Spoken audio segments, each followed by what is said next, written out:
Dalam acting selalu ada kesempatan kedua. Tapi saat kamu terkena kanker payudara, tak akan ada kesempatan kedua. Touch it before it cuts your life.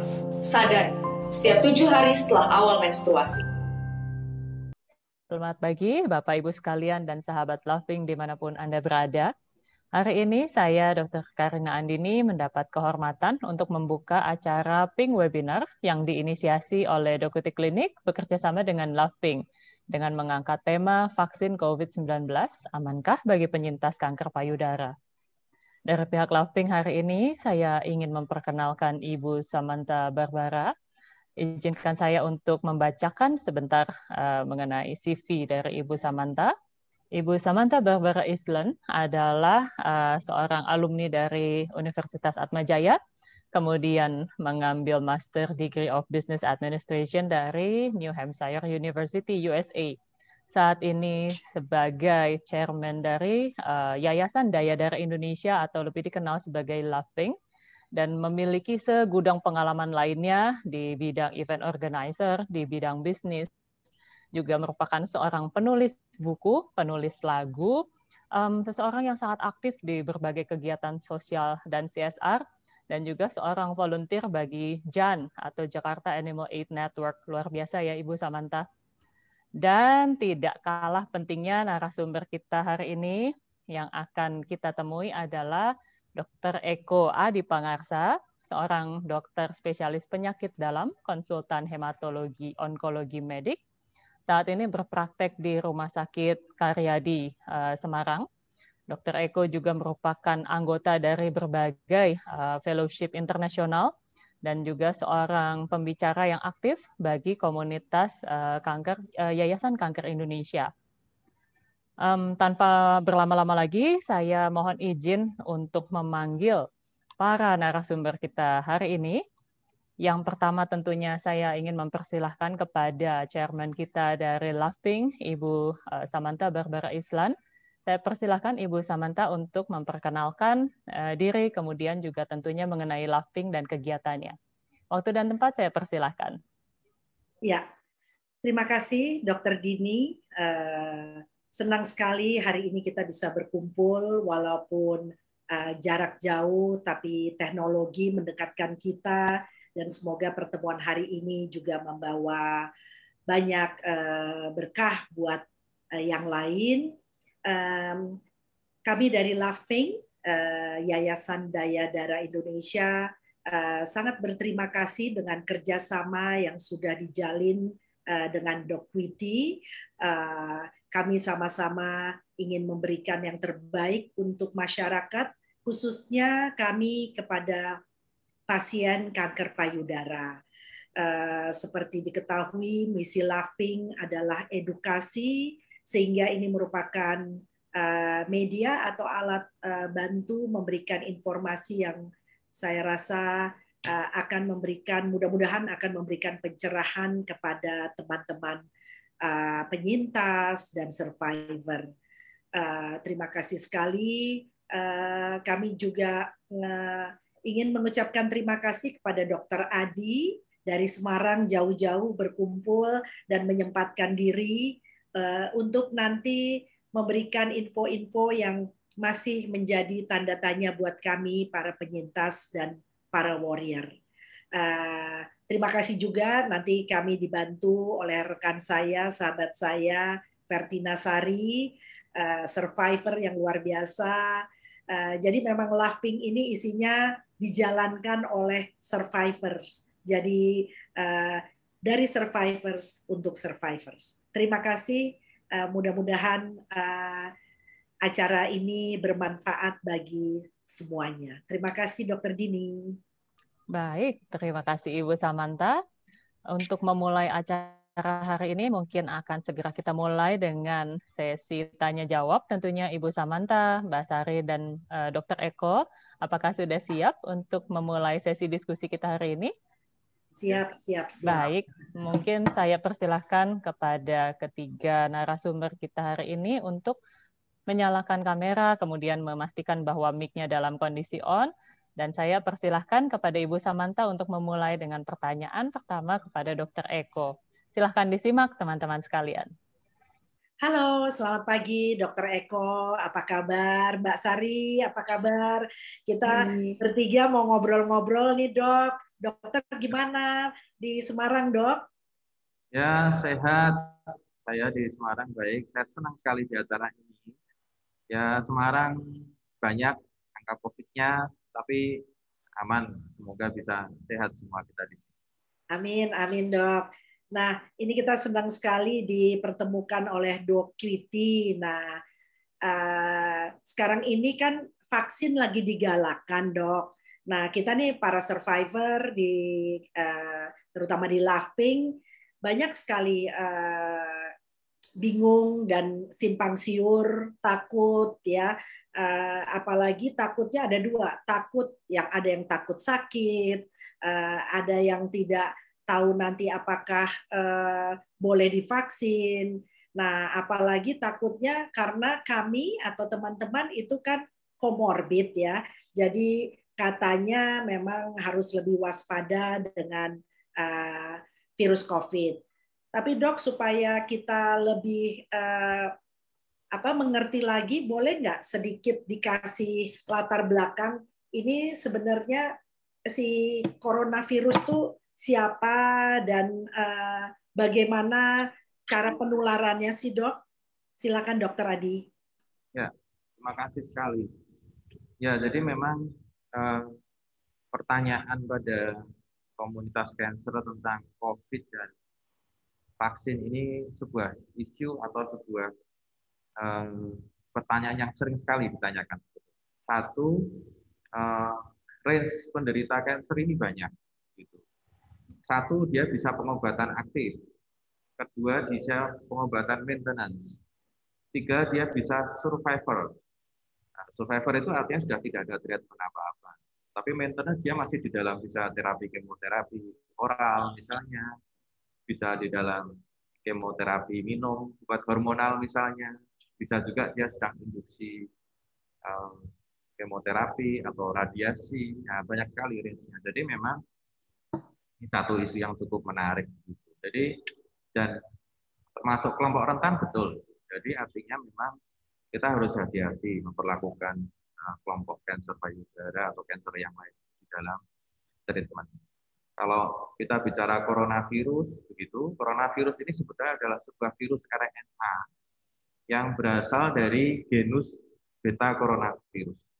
Jadi sebetulnya kalau kita bicara coronavirus, sebetulnya dia satu kelompok besar dengan virus flu misalnya. Jadi sebetulnya masuk coronavirus juga. Tetapi dengan sifat-sifat yang tentunya akan sedikit berbeda.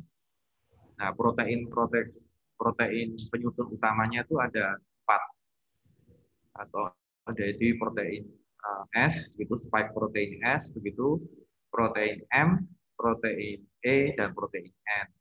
Nah, ini protein N ini sudah dalam nucleocapsid-nya si virus.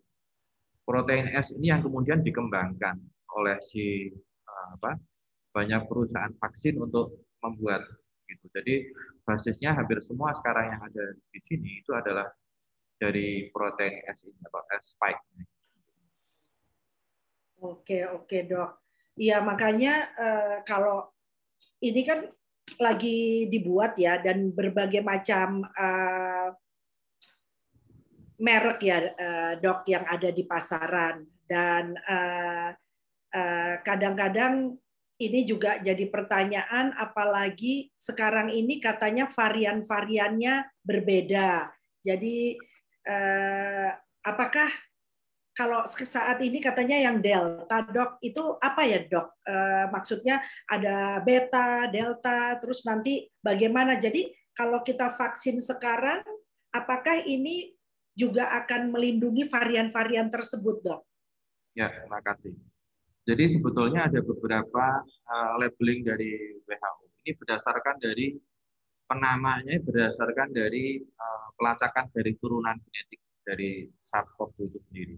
Dan di dalam penelitian kemudian mereka menambahkan ada perubahan-perubahannya. Jadi sebenarnya ada banyak. Jadi alfa, beta, gamma, kemudian ada delta begitu. Terus kemudian ada lagi yang kappa, lambda dan lain sebagainya. Jadi sebetulnya jenisnya cukup banyak. dan masing-masing mempunyai sifat sebetulnya. Nah, kalau sepanjang karena dikembangkan oleh protein S basisnya begitu, artinya dan protein S ini yang sering mengalami mutasi. Artinya jadi memang pertanyaan kita memang kemudian apakah bisa yang dikembangkan oleh protein S yang sekarang ini kemudian basisnya ini kemudian bisa dipakai untuk virus jenis yang delta dan sebagainya. Jadi memang ini dan itu jawabannya memang penelitian. Artinya saya tidak bisa menjawab ini sekarang karena penelitian itu masih berjalan. Jadi kemarin ada isu yang mengatakan AstraZeneca tidak bisa baik untuk jenis delta, tapi kemudian dibantah oleh penelitinya bahwa itu bisa dan seterusnya. Saya kira kita akan melihat itu di dalam efikasinya, begitu. Apakah ini kemudian bisa mempunyai efektivitas yang sama di dalam perjalanan, nanti kita baru akan tahu karena memang semua kan dibuat di dalam waktu yang cepat begitu ya. Ya, Dok. Ya, memang kita bersyukur sekali seluruh dunia berusaha untuk menciptakan vaksin-vaksin ini. Setuju, Dok, betul. Jadi memang vaksin ini akan berjalan ya, Dok, ya, sesuai dengan perkembangannya dan bagaimana perkembangan virus itu sendiri. Nah, pertanyaannya yang selanjutnya nih, Dok. Jadi sebenarnya vaksin itu apa sih, Dok? Apa manfaatnya dan juga saya dengar ada yang vaksin saat ini menggunakan virus yang aktif, virus yang mati. Nah itu orang juga bingung ya, Dok, ya. Gimana tuh, Dok, kira-kira? Ya, jadi vaksin ini sebetulnya vaksin itu adalah tindakan kita, vaksinasi itu adalah tindakan kita memasukkan antigen ke dalam tubuh kita. Itu namanya vaksinasi. Obatnya namanya vaksin, tapi prosesnya adalah vaksinasi. Sementara imunisasi itu adalah proses atau untuk mendapatkan kekebalannya. Artinya apa yang mau kita dapatkan itu adalah imunnya, kekebalannya. Jadi kalau kita bicara masalah vaksin adalah prosesnya memasukkan antigen sampai timbulnya antibodi. Kemudian prosesnya timbul antibodi karena proses vaksin yang dimasukkan itu namanya proses imunisasi atau proses imun timbulnya. Jadi sebetulnya dua yang kelihatannya sama tapi sebetulnya berbeda karena memotret dari dua sisi yang berbeda. Nah, imunisasi itu ada dua. Satu bisa imunisasi aktif, dua bisa imunisasi pasif. Gitu. Jadi kalau kita memasukkan proses antigennya itu, proses antigen yang kita masukkan, itu kita mendapatkan proses imunisasi aktif. Karena yang mau kita cari adalah reaksi antibodinya. Tetapi kalau kemudian imunisasi pasif, itu yang kita masukkan sudah dalam bentuk antibodi. Jadi, ya itu imunisasi pasif. Gitu. Jadi, kalau selama ini di tempat kita yang vaksin yang untuk COVID-19 ini prosesnya vaksinasi aktif. Artinya yang mau diharapkan adalah proses pengenalan tubuh kita terhadap antigen yang dimasukkan sehingga tubuh kita bisa bereaksi mengeluarkan. Ya, memang jenisnya cukup banyak. Ya. Ada 200 sekarang itu yang mau dikembangkan. Berapa banyak, Dok? 200. Wow. Iya. Banyak sekali dan saya coba mendigest tadi yang disampaikan dokter. Jadi kalau vaksinasi jadi memasukkan antigen ya, Dok, ya, ke dalam tubuh kita sehingga diharapkan terbentuknya antibodi ya, Dok, ya, di dalam tubuh. Baik, tadi sudah juga terucap tentang imunisasi. Mbak Sari ini Mbak Sari sendiri gimana, Mbak? Sudah divaksin belum, Mbak Sari? Kebetulan saya sudah divaksin nih, Dok. Tapi saya mau tanya nih ya, kenapa sih setelah vaksin itu ada efek-efeknya tuh berbeda-beda setiap orang. Jadi ada yang panas, ada yang demam, ada yang mual, ada yang otot itu ngilu-ngilu, atau ada ada yang tidak sama sekali. Nah, apakah itu menjadi indikator efektif atau tidaknya, atau apakah itu ada efek samping atau dari kesehatan atau kondisi masing-masing itu bagaimana ya dok ya? Ya, jadi saya pernah ngobrol dengan orang begitu, terus orangnya mengatakan, wah saya habis divaksin meriang-meriang. Wah berarti kamu memang jadi kebal ini begitu. Tapi ada yang bilang saya divaksin, oh nggak ada reaksi apa-apa, wah manfaatnya berarti. Sebetulnya bukan seperti itu. Jadi proses vaksin itu sebetulnya adalah memang yang mau kita lakukan vaksin antigen antibodi. Reaksi antigen antibodi setiap orang berbeda-beda. Sama dengan misalnya reaksi alergi. Reaksi alergi kan sebetulnya reaksi antigen antibodi juga. Nah, hanya berlebihan begitu, sehingga kemudian timbul alergi dan efek samping begitu. Tapi sebetulnya itu prinsipnya sama. Artinya bahwa kok bisa sih seseorang tidak alergi terhadap ini, tapi seseorang bisa alergi. Jadi sebetulnya prosesnya adalah proses seperti itu. Dan satu adalah proses reaksi kita bisa berbeda-beda, sifatnya individual, itu jawaban saya pertama. Yang kedua juga bisa karena efek samping alergi misalnya. Efek samping alergi yang macam-macam. Alergi itu kan bisa gatal, bisa demam, dan sebagainya. Karena vaksin itu sendiri dibuat oleh dua. Satu oleh bahan aktif, yang kedua oleh adjuvan, bahan pendukungnya. Bahan pendukung ini yang bisa macam-macam, bisa aluminium, bisa zinc, bisa apa yang bisa untuk membawa supaya ini bisa stabil di dalam darah dan seterusnya. Itu yang kemudian kadang-kadang reaksi tubuh juga berbeda terhadap. Jadi apa namanya banyak yang bisa dikaji begitu seseorang ini sebetulnya kok bereaksi seperti ini kenapa bisa beda. Tapi itu tidak disimpulkan bahwa yang tidak bereaksi kemudian tidak kebal, kemudian yang bereaksi itu artinya dia justru lebih baik dan seterusnya. Dok, aku mau tanya satu lagi nih dok. Apa namanya? Kan ada yang bilang gitu salah satu merek vaksin tertentu itu tidak baik untuk yang mempunyai penyakit komorbid kayak gitu. Apakah itu benar ataukah semua vaksin itu sebenarnya aman digunakan untuk siapa saja? Secara prinsip sebetulnya vaksin itu aman secara prinsip. Artinya dia sudah melewati fase yang cukup panjang. Gitu. Di dalam perjalanannya, saya bilang tadi, bisa kemudian dia memang bereaksi di dalam orang lain juga. Isu yang banyak berkembang memang AstraZeneca dan Johnson & Johnson yang banyak berkembang di sana dengan kejadian trombosis. Memang mungkin kejadiannya lebih tinggi dibanding dengan jenis yang lain, tetapi persentasenya sangat-sangat kecil sebetulnya. Begitu. Jadi sangat-sangat kecil. Jadi artinya kalau kita bilang ya sebenarnya tidak mengurangi efektivitas si vaksin ini sendiri karena sebetulnya banyak juga nanti kalau kita lihat berita mungkin Ibu searching di berita banyak itu ada yang seorang habis divaksin merek yang lain kemudian dia tiba-tiba jatuh panas meninggal misalnya begitu. Ada juga mungkin di sana tapi apakah itu karena vaksinnya juga dan seterusnya dan apakah itu kejadian KIPI ini bisa terjadi pada semua orang dan efeknya sama tentu juga tidak. Jadi artinya tetap ada faktor-faktor individual yang ada di dalam seseorang begitu, tapi tidak mengurangi manfaat. Yang penting kehati-hatian saya gitu. Artinya bahwa pada saat vaksin kita harus dalam keadaan sehat, kemudian fasilitas kesehatan dokter juga harus siap gitu dengan efek samping yang mungkin terjadi. Iya, wah luar biasa. Untung kita sudah sempat vaksin ya, Mbak Sari ya. Jadi minggu lalu kami bersama 250 survivor dok, kita melakukan vaksin bersama.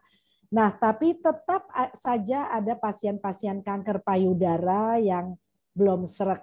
Jadi menurut dokter, apakah pasien kanker payudara ini boleh mendapatkan vaksin?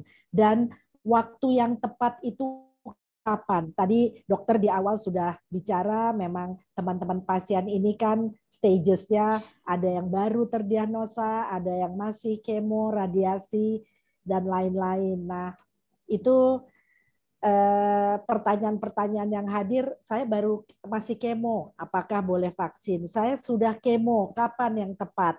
Nah, boleh dok informasinya buat teman-teman dok?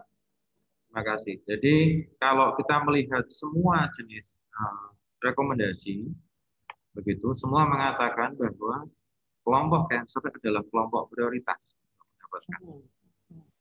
Di antara kelompok-kelompok semua itu, kalau kita lihat rankingnya, itu ada dua. Satu leukemia, yang kedua kanker paru-paru, yang ketiga kanker-kanker. Kenapa begitu? Karena dilihat fatalitasnya. Kalau saya berpikir bahwa kalau leukemia itu pasti kan sistem pertahanan tubuh sendiri sangat drop, leukositnya dan sebagainya. Sehingga kalau dia kena, pasti dia akan sangat sangat jelek keadaannya. Paru-paru juga sama. Kenapa begitu? Karena kanker paru-paru organnya sendiri yang terserang adalah paru-paru. Sehingga paru-paru tidak sehat. Sehingga kalau dia sampai kena, otomatis pertahanannya yang sudah kena sakit kanker ini kemudian akan bertambah berat dengan infeksi. Nah, tetapi yang lain itu posisinya sama. Bahwa memang kelompok kanker secara umum adalah kelompok prioritas untuk mendapatkan akses vaksinasi di awal. Gitu. Nah, pertanyaannya adalah kapan sebetulnya harus divaksin, gitu kan? Jadi tidak ada batasan khusus kecuali begitu pada saat dia sedang menjalani kemoterapi. Pada saat kemoterapi aktif kita harus hati-hati, kita harus melihat keadaan darah. Jadi kalau saya paling gampang, saya lihat leukositnya. Leukositnya dia normal, baik artinya dia sudah mendapatkan vaksinasi. Kalau dia mendapatkan vaksinasi. Tapi kalau dia dalam keadaan tidak normal, ya, biasanya kita pakai pedoman lagi namanya limfosit, absolute lymphocyte count itu lebih dari 1 kali 10 pangkat 3 mikroliter itu artinya bisa dilakukan. Jadi dokter nanti kemudian akan melihat. Nah kemudian kalau kita melihat fase kapan yang paling aman, biasanya kita pepetkan dengan jadwal kemoterapi berikutnya. Jadi biasanya kalau kita kemoterapi 3 mingguan, breast cancer misalnya, regimennya siklodoxorubicin misalnya, dia biasanya akan neutropenia 5-7 hari di depan. Maksimal dia akan 10 hari. Dia masih ada waktu kurang lebih sekitar 20 hari. Nah, biasanya kan ya, 20 hari. Jadi artinya ya 20 hari, ya 15 harian. Nah, 10-15 hari ini yang kemudian kita gunakan untuk vaksinasi. Karena dia artinya dia masih cukup waktu sebelum menjalani kemoterapi berikutnya, tapi dia sudah cukup jauh dari akibat neutropenia dan lain dari kemoterapi. Kalau yang lain-lain, hormonal, kemudian apalagi dia survivor, bebas, tidak ada batasan. Oke, wow. Jadi ini sangat luar biasa ya Mbak Sari ya. Kita baru tahu bahwa tentunya dengan kerjasama yang ketat, monitoring dari dokter masing-masing, pasien yang sedang kemo masih mempunyai kesempatan divaksin dengan catatan leukosit dan sudah melalui rekomendasi dan monitoring dokter. Waktu bisa diatur karena memang kemo ini kan biasanya kami para pasien kanker payudara 3 mingguan. Jadi di situ ternyata masih ada jendela waktu yang bisa dimanfaatkan untuk vaksin. Wah, jadi bagus sekali tuh informasi untuk teman-teman yang kemo. Nah dok, jadi tadi juga udah disampaikan kalau yang masih minum hormonal, kayak Sari ya, Sari ya? Iya, saya masih terapi hormon dok. Nah, jadi itu Sari juga ya memang sudah melakukan, jadi aman bisa dilakukan. Wah, ini senang banget informasinya, bagus sekali. Satu pertanyaan, kalau yang radiasi gimana dok? Radiasi sama, jadi artinya dia radiasi biasanya kita harus melihat leukosit ada. Secara spesifik tidak ada. Kan kalau radiasi setiap hari ya. Ya. Jadi ini jadi kalau diambil intinya berarti imun sistem kita sama kondisi kita ready ya, mesti ready ya dok ya. Jadi diukur semuanya. Jadi teman-teman pasien tentunya harus mengambil lab dan menguji beberapa elemen dalam darah sebelum dikonfirmasi boleh vaksin. Nah, ya silakan. Sorry. Silakan. Saya ada pertanyaan nih dok, kalau misalnya seperti yang tadi Mbak Samantha sampaikan, kalau misalnya sebelum melakukan vaksinasi lebih baik dilakukan beberapa pemeriksaan.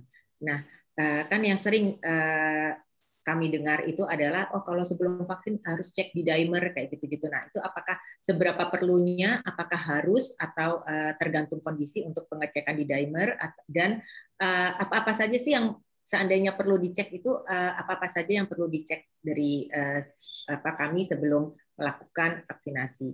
Oke. Terima kasih. Pertanyaannya saya suka pertanyaannya. Jadi sebetulnya begini, kita harus tahu dulu D-dimer itu apa. Jadi D-dimer itu sebetulnya adalah produk darah, dianggap sebagai produk darah yang dia adalah hasil dari pemecahan pembekuan. Dianggap seperti itu sebetulnya. Tetapi D-dimer itu sangat meningkat dengan banyak hal. Satu, usia. Kedua, dia kanker atau tidak.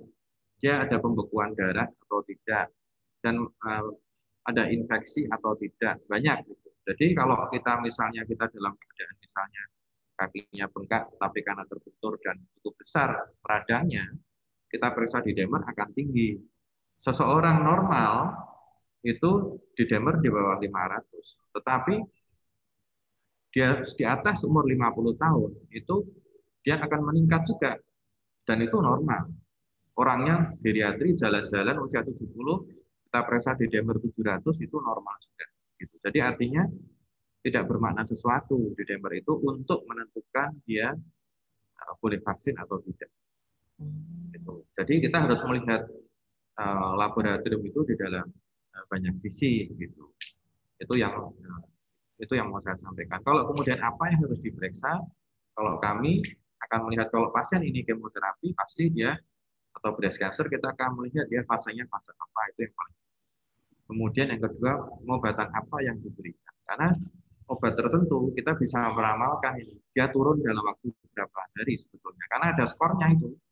Jadi obat A ini resiko neutropeninya itu lebih dari 20%. Ini obat ini resiko neutropeninya 10-20, yang ini kurang dari 10%.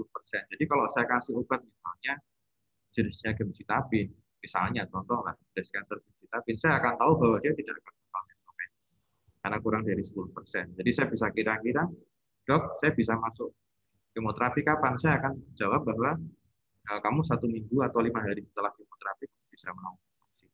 Tapi kalau kita memberikan obat taksa misalnya, siklodoxo yang kita tahu bahwa neutropenia besar, kita harus hati-hati. Oh, berarti harus hati-hati.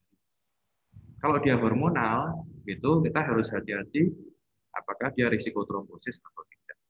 Ya, misalnya contoh kita pemberian obat yang SERM. Ya, tadi bilang jadi obat yang disebutkan tadi misalnya ya SERM itu selain yang aromatase inhibitor ya, itu aromatase inhibitor mempunyai efek di dalam trombosis arteri. Nah, sementara yang sisi yang lain ini trombosis vena. Kita harus hati-hati kalau menggunakan jenis AstraZeneca. Misalnya begitu. Tetapi sampai sekarang tidak ada bukti ilmiah yang mengatakan bahwa kalau AstraZeneca itu pasti akan menyebabkan trombosis. Kejadiannya kecil. Jadi paling tidak kita harus hati-hati. Oh, kita ini pakai ini dia menggunakan hormonal. Jadi kita harus cukup pengawasan lebih ketat. Misalnya cerita sama pasiennya, kalau nanti ada sesuatu trombositnya tiba-tiba rendah atau tiba-tiba kakinya jadi ada bengkak misalnya gitu, cepat hubungi kami gitu. Misalnya contoh begitu. Kayak gitu. Iya. Sari, bagus sekali pertanyaannya. Tapi untuk sebagai wrap up, dok, jadi kalau seorang survivor masih bertanya, aduh saya kondisi saya bagus nggak sih nih ya untuk siap nggak menerima vaksin atau teman-teman yang pasca radiasi. Kalau kita ambil darah di lab, apa saja dok yang harus ada selain leukosit itu dok? Apakah seluruh atau ada elemen-elemen khusus lagi yang perlu kita monitoring? Kalau secara khusus tidak ada. Jadi kalau kami sih, kalau dia kemoterapi ya dia harus darah lengkap, kita bisa hitung jumlah leukosit, kemudian kita hitung jenisnya, neutrofil dan leukosit semua dalam keadaan Oke. Tapi kalau teman-teman survivor kayak di luar sana kan masih banyak ya dok ya, perlu ambil darah dulu nggak sebelum vaksin atau memang ya kita sehat, merasa sehat, ya sudah gitu laksanakan. Kalau survivor tanpa treatment sama dengan populasi yang lain, dia dianggap sebagai populasi lain. Jadi artinya Oke dok. Nah ini kan ada nih teman-teman di luar sana juga udah ambil 2 kali dosis, ternyata masih juga setelah 3 bulan kena positif COVID. Walaupun kondisinya tidak kayak teman-teman lain yang kena COVID, jadi lebih mild. Nah, apakah kalau kemarin itu mereka suntiknya pakai merek A, apakah nanti boleh sekian waktu, nah sekian waktunya tuh berapa lama, di booster atau pakai vaksin lagi dengan merek yang lain, Dok? Oke. Jadi kalau memang tidak semua vaksin ini di dalam penelitiannya kan ini mutasi ini terus ya. Tadi saya sudah menyampaikan bahwa dia akan apa namanya akan bermutasi di protein S-nya ini. Jadi protein S-nya mungkin nanti akan keluar lagi varian baru yang mungkin dia akan tidak bisa cukup efektif dengan pengobatan. Jadi itu yang harus menjadi catatan kita. Kami belum tahu perkembangan nanti seperti apa, tetapi memang pengembangan ilmu sampai di sana. Kemudian yang kedua, prokes memang harus ketat sampai sekarang. Jadi artinya saya belum bisa paham kenapa di luar negeri ini sangat sekarang karena sudah vaksin cukup banyak sehingga mereka bisa lebih bebas begitu ya. Jadi ini yang kita belum sampai, apalagi memang vaksinasi kita masih rendah. Kemudian yang untuk booster di dalam beberapa penelitian memang kita memerlukan booster. Jadi kemarin ada satu pernyataan di dalam WHO ya, kemarin saya baca bahwa kita mungkin akan perlu lagi booster di dalam sekian waktu. Nah, tetapi dia juga belum menetapkan.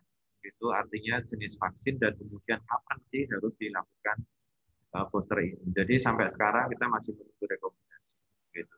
Tetapi saya berpikir bahwa kalau kita berpikir hal yang sama ini seperti flu, coronavirus yang flu, kita tidak mengalami kekebalan seumur hidup dengan flu. Gitu kan? Jadi artinya kita habis flu, kemudian kita sekian waktu kita nggak kena, tapi kemudian dalam waktu lagi kita bisa kena flu lagi dan seterusnya. Jadi mungkin kita tetap berhati-hati sampai keluar ilmu yang baru nanti bagaimana saya belum tahu. Iya, Dok. Betul, Dok. Saya sendiri pribadi kena 2 kali, Dok. Jadi memang butuh waktu pengenalan juga dengan masing-masing tubuh orang ya. Jadi kita nggak bisa nyalain vaksinnya ya, Dok ya. Bahwa kekebalan, karena saya juga pengen di sini dokter bisa memberikan pemahaman. Banyak yang menyalahkan, saya udah vaksin kena juga, ngapain vaksin, ya kan? Jadi kalau dari kacamata dokter sendiri gimana, Dok? Biar teman-teman paham lebih baik gitu. Ya, terima kasih. Jadi satu, efektivitas vaksin tidak 100%. Gitu. Kemudian yang kedua, banyak yang dari kasus-kasus kita ini sekarang variannya varian baru. Varian Delta yang banyak. Varian Delta ini efektivitas terhadap vaksin yang lama kita masih belum tahu. Jadi pada saat vaksin itu kemudian diciptakan, kemudian kita melakukan vaksinasi, ya mungkin untuk vaksin jenis yang selama ini ada, oke. Tetapi jenis yang baru kita nanti kalau kemudian perkembangan ilmu mengatakan berbeda, kita ternyata ada vaksin baru, kita harus melakukan. Tapi artinya kita merupakan upaya kita untuk memperkecil kemungkinan. Gitu. Jadi ini semua kan tidak ada yang 100% pasti berhasil. Artinya ya tetap harus usaha kita, dan memperkecil kemungkinan adalah bagian dari usaha kita. Kita pakai masker begini, ada yang bilang juga, wah itu dokter-dokter pakai masker kena juga, masuk rumah sakit dirawat juga, gitu kan? Ada yang sama apa kita sekarang mungkin pakai masker. Iya. Nah betul ya Sar, kalau kita ada yang bertanya, kita perlu tetap memberikan perlindungan kepada diri kita, memperkecil kemungkinan, resiko selalu pasti ada, tapi resikonya diperkecil. Nah, ada yang bertanya, Dok, apakah vaksin itu halal, Dok? Ya, makasih. Ya.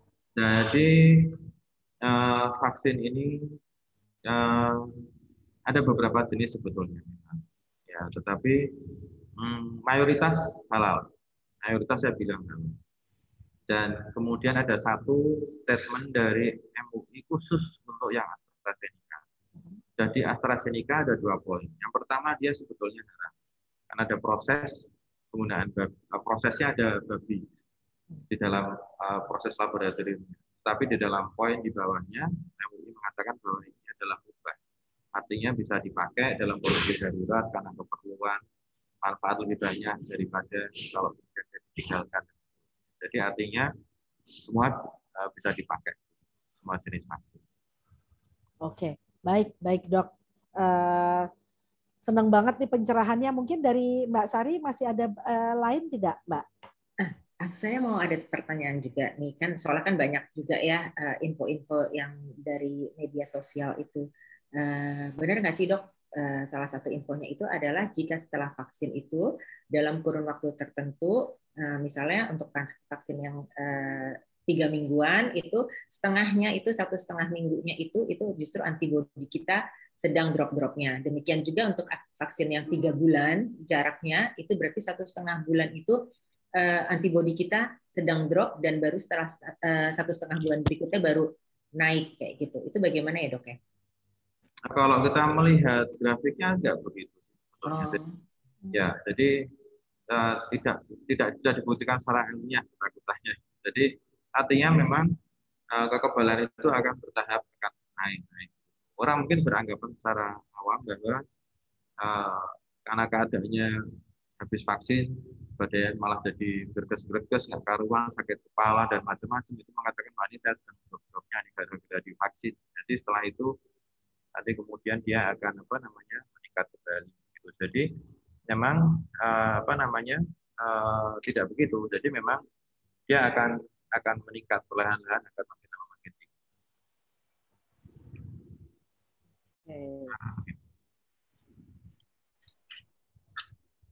Oke. Dok, kalau perkembangan sendiri, apakah dokter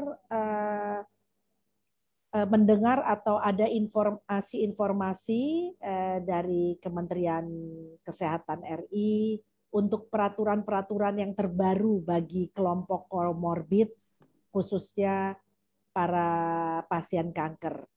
Kadang-kadang nih aturan suka berbeda, jadi mungkin apakah ada update terbaru, dok?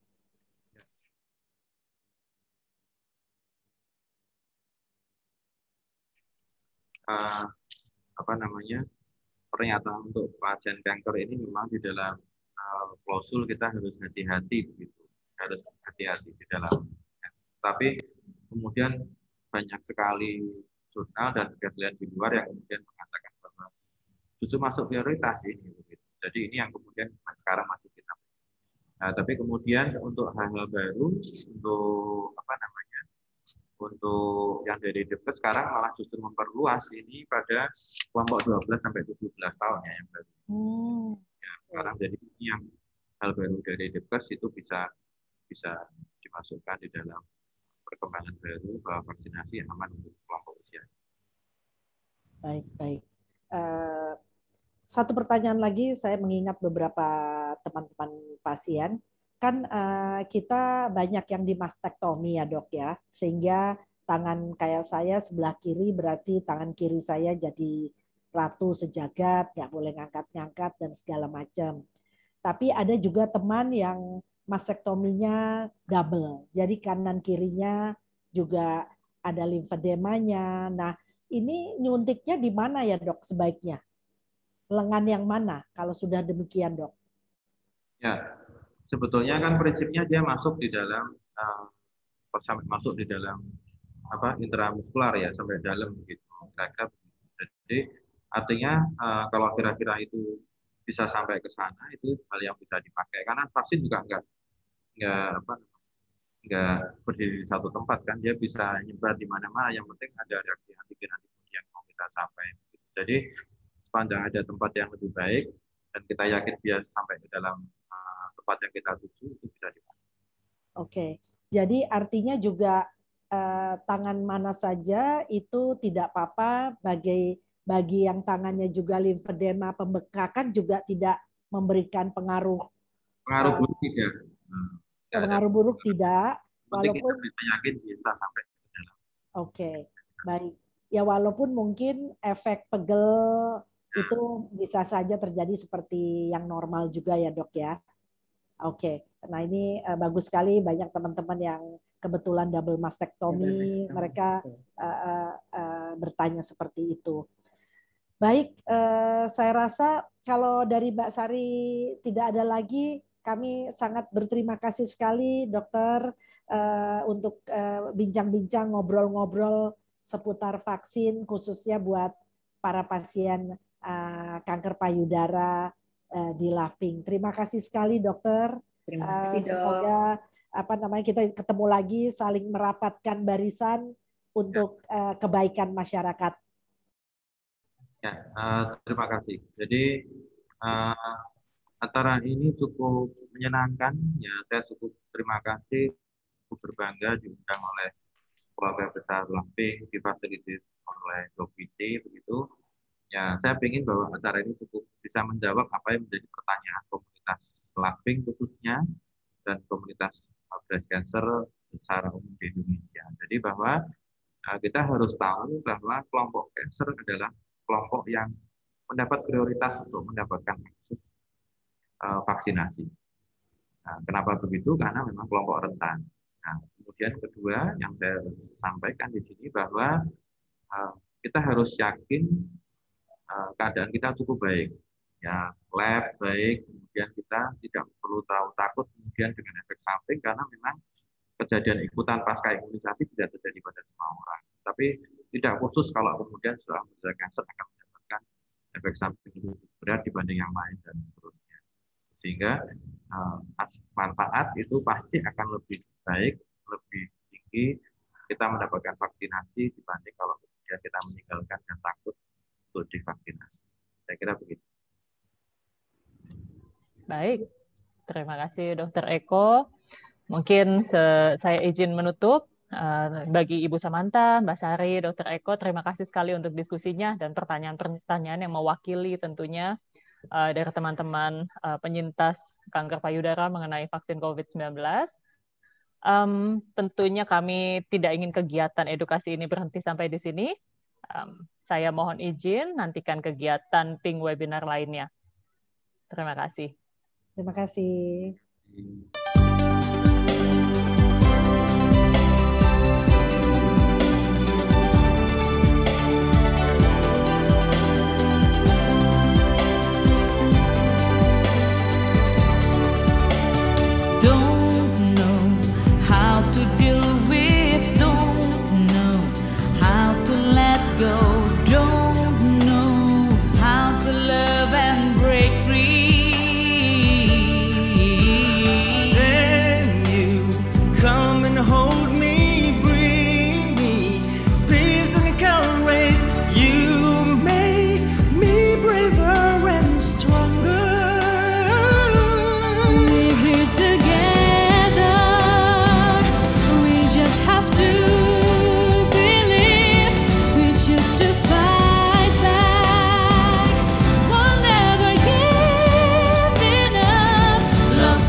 Me, I know I will be strong for you.